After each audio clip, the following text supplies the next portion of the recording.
नमस्कार रश्मि रश्मि किचन को आपण मानक स्वागत जनाऊँगी। तो फ्रेंड्स आज आम सोया बड़ी चिल्ली तैयारी करवा।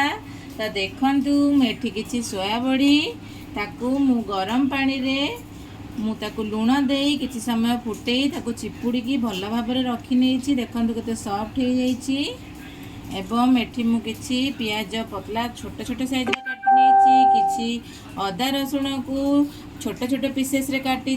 किसी दुईटी लंका को मु फाड़ी की नहीं। किसी धनिया पत्र किसी छोट पीसेस रे लंका काटी नहीं। अदा रसुण रो छेचा नहीं। एवं एठी मु किसी कॉर्नफ्लोर स्लरी बने नहीं। एठी गोटे मु गाजर को छोट छोट पीसेस रे काटी नहीं। देखंतु एठी मु कैप्सिकम एवं पियाज को मु स्क्वायर साइज रे काटी नहीं। क्यूब परिका देखंतु केते सुंदर है। आमे वर्तमान सिझेला बेले बड़ी रे लुण देइथिले। वर्तमान आमे केते बड़ी नहीं आपण से अनुसार बड़ी आपण देखी लुण नेबे। आमे वर्तमान मेरिनेशन करवा चलंतु। मुठी अदा रसुण छेचा को दे देछि। एठी किछि गोलकी पाउडर दे देछि। एठी छोट छोट पीसेस रे जो लंका काटी नेथिली ताको दे दोछि।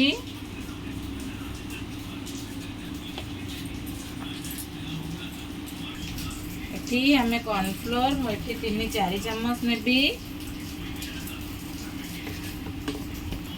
एवं मैदा मुठी 1-1.5 चम्मच नेछि। जिते कॉर्नफ्लोर नेबे तार अधा मैदा नेबे। वर्तमान देखंतु आमे एई सोया बड़ी को सबु जिनिस देई आमे भल भाव रे चकड़ी नबा एवं 10-15 मिनिट पई आमे मैरिनेशन रे छाड़ी नबा। अल्प अल्प एथिरे आमे अल्प पानी दे दे कि आमे चकटिबा। बेसी पतला करबानी जेपरी आमे सुविधा रे छाणी परिबा।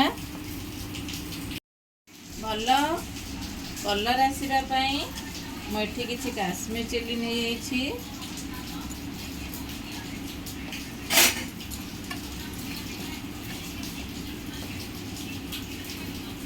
कड़ई रे किसी तेल नहीं। मो तेल वर्तमान गरम हो सारी। बड़ी गुड़िक मोर बहुत सुंदर भाव में मेरिनेशन हो सारी।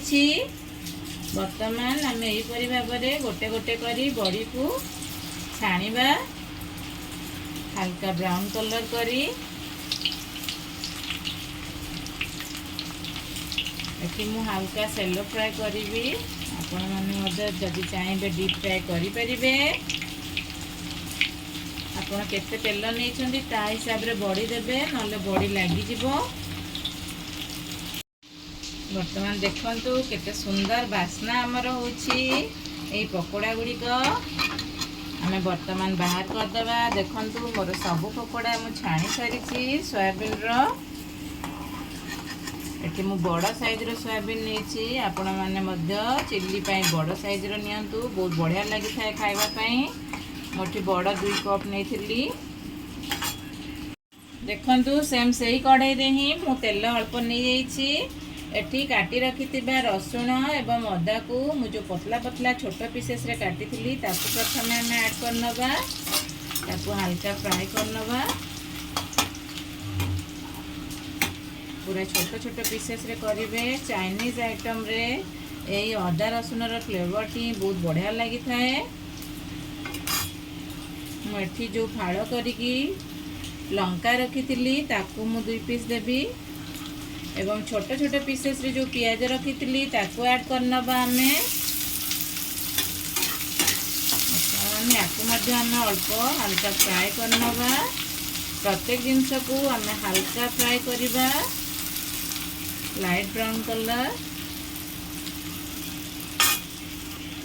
देखंतु वर्तमान एठी मोर पियाज मध्य हो सारी। काटी रखी शिमला लंका एवं मु पियाज को एथिरे ऐड कर नउछि एवं छोट छोट पीसेस रे जो गाजर सब नेथिली ताकू मध्य दे दोछि।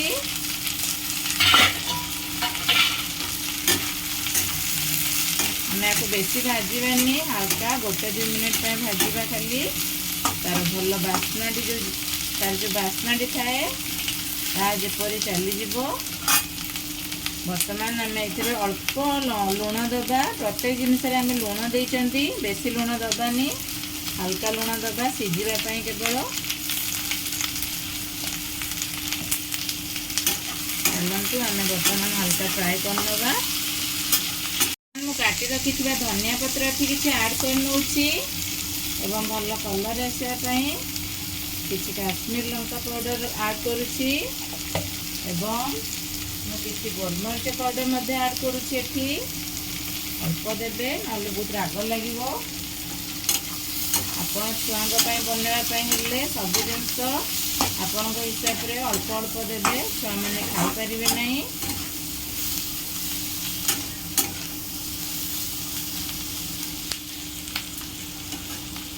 रेस्टोरेंट स्टाइल सोया चिल्ली बड़ी बनाऊँगी, तेणु मुझे अल्प फूड कलर यूज करुच्ची। आपण चाहिए आपको स्किप करें। नॉर्मली जदि घर पर मुझे गोटे चम्मच सोया सॉस दूची एवं सबू जिनसर बैलेंस को ठीक रखापी मुझे विनेगर गोटे चम्मच ऐड करके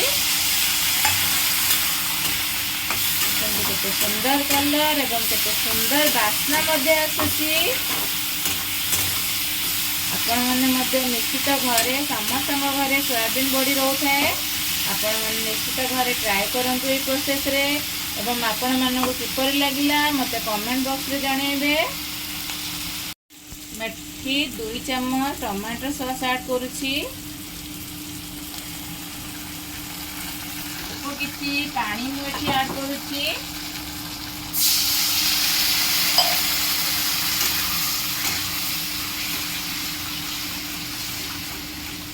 आपण केते ग्रेवी रखिबे ता अनुसार पानी देबे। तो वर्तमान आम एठी छाणी रखिथिबा सोया बड़ी को ऐड करनबा।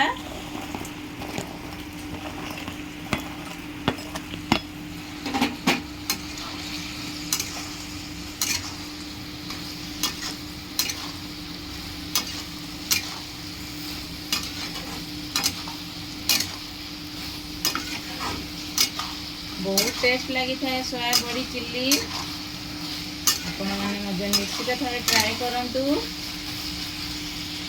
एवं देखु मुझे से जो कॉर्नफ्लोर स्लरीटी तैयारी करी बर्तमान आम ऐड करनबा। आम ग्रेवी ठीक रही भल शाइनिंग कर आम चिल्लीटी।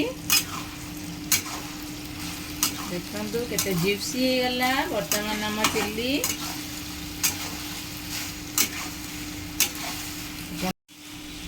हमर कलर रू आपण मैंने जानीपे बहुत टेस्ट होता आम चिल्लीटी। बर्तमान आम बाकी रखि लंका सबको ऐड करनेबी एवं धनिया पत्र को देदेवी।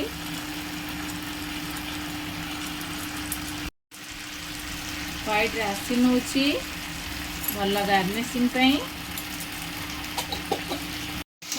आमर सुपर टेस्टी रेस्टोरेंट स्टाइल रे आमर सोया बड़ी चिल्ली रेडी सारी फ्रेंड्स। आपण मैंने निश्चित घरे बनातु एवं यार टेस्ट को अनुभव करंतु।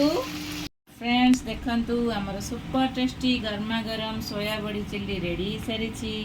आपण मानकु मो रेसिपीटी किपरि लागिला कमेंट बॉक्स रे जणांतु एवं मो चैनल को लाइक शेयर सब्सक्राइब करने को भूलिबेनी।